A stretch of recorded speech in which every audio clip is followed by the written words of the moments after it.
What's up YouTube? Scott Sky Tradition back with another video. It's been a few weeks since I made a video. Gonna go through some of my vintage Packer cards with you. I know for many of you who have been with my channel for the last year or two, you've seen me work on the top 250s in the hobby set, which, you know, a lot of baseball, basketball, football, Hall of Famers, and then some newer stuff as well lately. But the crux of my collection is really higher grade vintage Packer rookie cards, and it's the Packer Team Hall of Fame set. So the set's about 100 cards or so, and the great part about collecting the Packers is you've got stuff to collect from all the way back into the 1920s and 30s, and all the way through today. So if you are a student of history, collecting the Packers is just a fun thing to do because there's so much you can go after. So this is a piece right here that I picked up at an auction a couple years back. This is what's called a Wheaties panel, and it depicts the 1936 Green Bay Packers championship team on it. So these are pretty rare. I only think a handful of these exist from the excerpt from the auction and what I've read up on these. These were actually given to students that completed a reading program. It was like a regional reading program in Wisconsin. And if you completed the reading program, you got to get this panel right here. So not a lot of these survive. This one really is in amazing shape. So super happy to have this one. And you can see some of the names on there.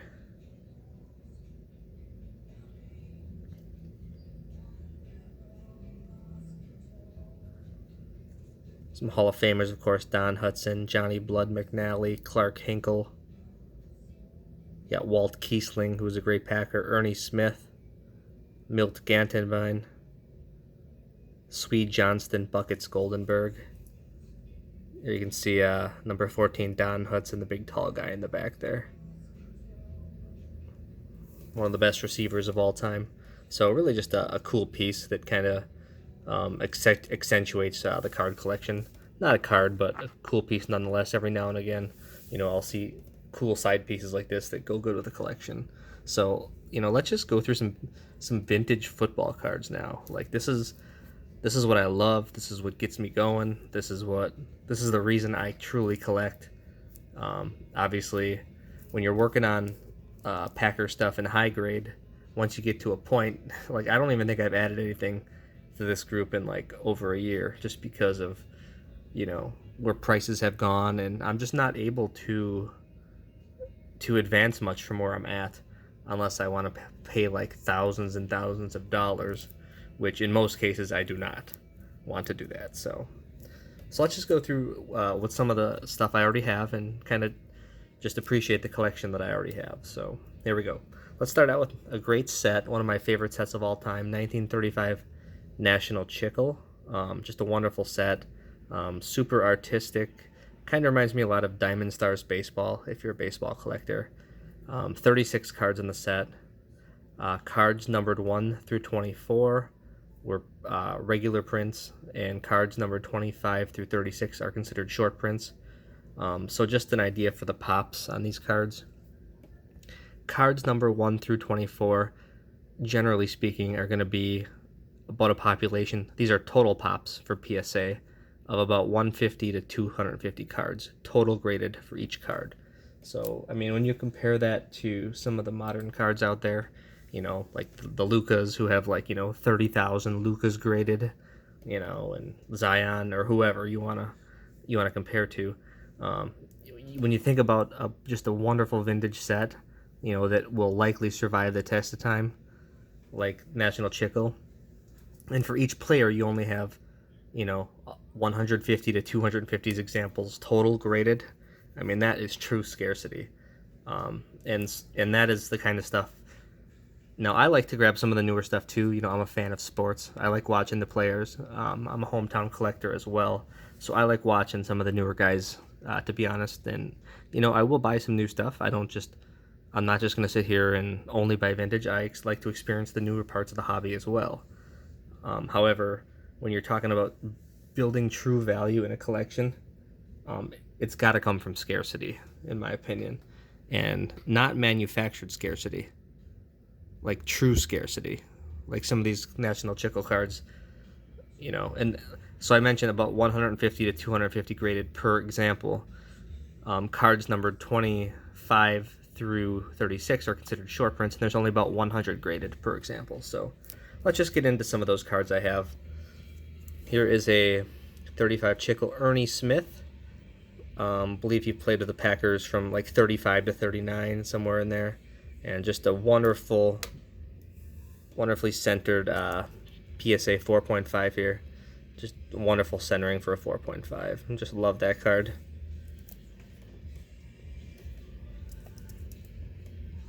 Just, man, check out the color on that. Just beautiful. Like, these are the kind of things that I just love. This one's a tough one to find. Again, only about 100 total graded of this card, period, in any grade. So, I love that one there.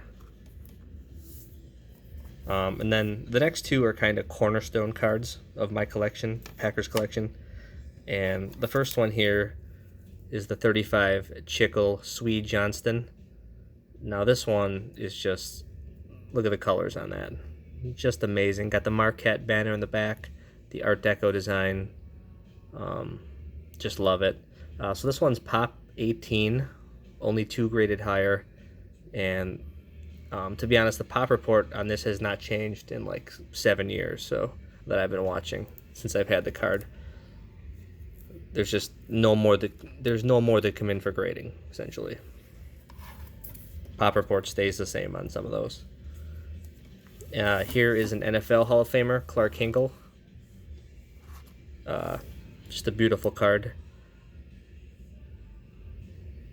Grade of an 8. This is Pop 18, 3 graded higher. NFL Hall of Famer. He also did some kicking for the Packers, in addition to playing fullback and linebacker, I believe. So, love that card there. So, yeah, the Swede and the Clark Hinkle, just the scarcity of those from 35 Chickle, and to have them in such high grade is just truly amazing. Those are cards that will likely never leave my collection. And then from there, we get into, after 35 for football, there's kind of a dry period during the late 30s and World War II for the most part, and until 48 came around when Bowman and Leaf came about. Kind of like baseball as well, except, baseball had the play balls and some other cards in the middle. This card right here is arguably the toughest card in the entire Packer Team Hall of Fame set. This is the 48 Bowman Buford Ray. Just, man, why is it so tough, you ask? Well, it's card number 108, which is the last card in the Bowman set, and a lot of damage to the bottom cards, just like there's a lot of damage to the first card in the set due to rubber banding back in the day. And so it was damaged a lot. Plus, where it was sitting on the sheet, it was off-centered a lot. You can see this one is a little bit off-centered. Graded a PSA 7, which is actually a really, really good grade for this card. This card's Pop 11, only 8 graded higher. So that just goes to show you that not a lot of high grades of these sitting around. So I'm happy to have a 7, to be honest with you. Took me a long time to find that 7. Long time. And he is in the Packers Team Hall of Fame, and so is this guy, Ted Fritsch. This one's graded PSA 8. The pop on this one is 12, with only 4 graded higher. There are no 10s graded, of course. So one of the higher graded examples. Just a beautiful Ted Fritsch. Just love that card. And take a look at the backs.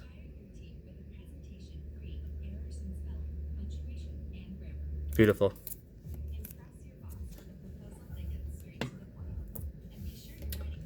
And not to be outdone, 48 Leaf. Another Ted Fritsch. Now this one is not particularly high grade. This is only a 4, but when I saw this one, I just had to buy it. It just had wonderful centering, beautiful eye appeal. Still not sure why it's a PSA 4. I don't see any, wrinkles or anything like that. That's usually what, when I see a 4, I usually think there's at least a wrinkle in it somewhere. But I don't see a wrinkle in this card. You do see the helmet go a little above into the white border there, but I wouldn't think that on its own would make it a 4, so this is kind of a weird one. Not sure why it's a 4, but really a beautiful looking card. Ted the Bull Fritch from 48 Leaf.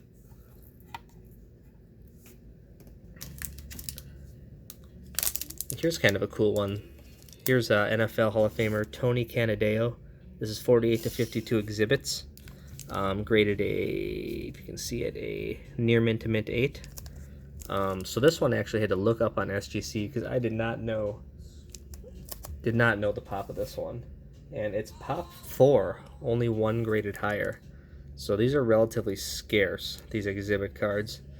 And I don't even think PSA grades them, but SGC does. And again, pop 4, 1 higher. The total pop on this is 27 at SGC. So pretty neat card actually. Yeah, we'll put him down there. And then I decided to grab a couple 50 Bowmans and 151 Bowmans. So we'll go through those and then I'll stop there and we'll maybe get to the rest of the 50s in the next video. But here's another Tony Canadeo. This is actually considered his rookie for the registry set, NFL Hall of Fame registry set as well. And this is an 8.5, which is really great grade for this card. Just looking at the pop report, it's pop 7 and 8 graded higher. So, and those 8s are, the 8 that are graded higher are all 9s. There are no 10s for this card. Not many 10s. I think there's only like maybe 1, 2, or 3 in the entire 1950 Bowman set. So not many. Beautiful card there. Take a look at the back. Just a really sharp card for 1950 Bowman. One of my favorite sets actually. So that is a key packer card right there. Another 50 Bowman. It's the Dick Wildung in an 8.5. Pop 4, 5 graded higher, all 9s. Once you start getting up to 9s, those are, several $1,000s for cards, even on the more basic name players like Dick Wildung. Even though he's a little bit better than a basic player, he is in the Packers Team Hall of Fame, so he was a good player. Just look at how nice that card looks, though, from 1950. Just beautiful. Here's another 1950s rookie for the Packers, Tobin Rote, member of the Team Hall of Fame. Beautiful looking card with him looking with the the blue sky and the clouds in the background. Love the artwork on the 1950 Bowman set. I actually like the fact that it's just a photo on the front and no other information. Pretty cool. Again, and these are all relatively high grade. The pop on this is 52, but there is only 7 graded higher, so in order to jump up to a 9, that's going to be a several $1,000 endeavor. So this is a beautiful looking 8. Love that card right there. And a couple more here to go through. This is John Cochran, also known as Red Cochran. Played for the Packers, but was also a scout and like an assistant coach for the Packers for many, many years. He actually was on the team for decades. So this is the 1950 Bowman rookie card of Red Cochran. Not in a Packers uni on the card. I think he played for the Chicago Cardinals as far as the card goes, but he is definitely a large part of Packer history. Pop 49, 6 higher on the Red Cochran.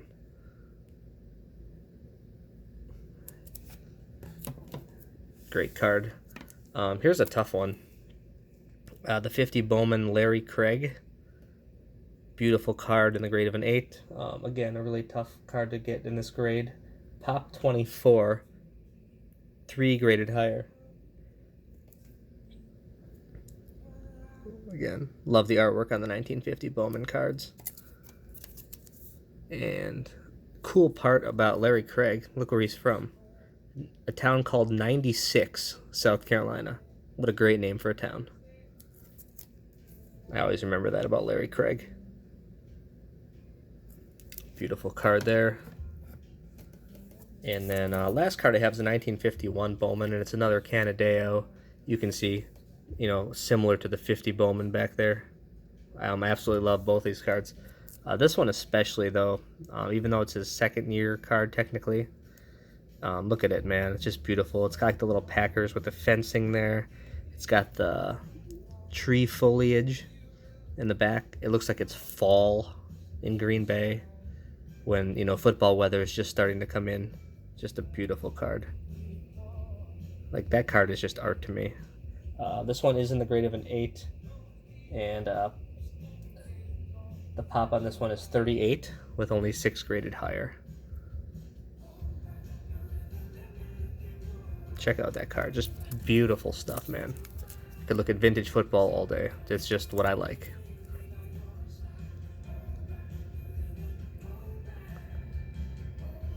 '51 Bowman is actually a really beautiful set with the artwork. You know, I'd love to possibly pick up some more '51 Bowmans. So, put that over there. And so that is it. There is a pile of vintage Packers. In my next video, I would like to get into some of the rest of the 1950s and kind of finish off that decade. And we're just going to kind of go through the collection, kind of what is the cornerstone of the Scotty Tradition collection. So thanks everybody for watching. Hope you guys have a great night. National coming up soon, only like 2.5 weeks away. Cannot wait. Really looking forward to it. I hope to see you guys all there. And until next time, we'll talk to you later.